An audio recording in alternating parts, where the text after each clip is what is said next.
Վերաբերվում է Բաքվում հայ գերիներին եւ ռազմագերիներին։ Լուծում, ինչպիսի լուծում պետք է լինի Տիկին Մկրտչյան, հակազդեցությունը ինչու համարժեք չի կատարվող զարգացումների։ Ես չեմ կեղծելու, լուծումը այս ակցիան չէ կամ որևէ ձևով մեր տասնյակ քաղաքական բանտարկյալների դատերին գնալը կամ նրանց քրեակատարողականներում այցելելը չէ, լուծումը մեկն է։ Եթե չլինի Նիկոլը, չի լինի Հայաստանում քաղաքական բանտարկյալ։ Եթե չլինի Նիկոլը, ուրեմն մենք կկարողանանք միջազգային հանրության հետ աշխատելու միջոցով, մեր ներուժը ավելացնելու միջոցով հետ բերել հայերին Բաքվի բանտերից եւ վերջ տալ այնտեղ իրենց խոշտանգումներին։ Միայն լուծումը դա է։ Հակազդեցությունը չի ստացվում ինչպես օբյեկտիվ, այնպես էլ սուբյեկտիվ պատճառներով։ Որոշ մարդիկ իրենց համար այլընտրանքային թիրախներ են ընտրում, հասկանալով, որ Նիկոլի դեմ պայքարելը վտանգավոր է, պայքարում են շատ տարբեր մարդկանց դեմ, շատ տարբեր քաղաքական միավորների դեմ, փորձելով շեղել պայքարի ուղղությունը։ Իսկ օբյեկտիվ է այն իմաստով, որ Նիկոլը ոչ մի բանի առաջ կանգ չի առնում։ Մեզնից ընդամենը մի քանի մետր այն կողմ,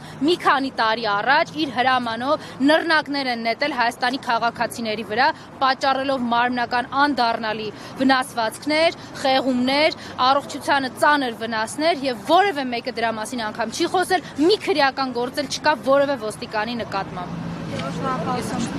Տեր հայ։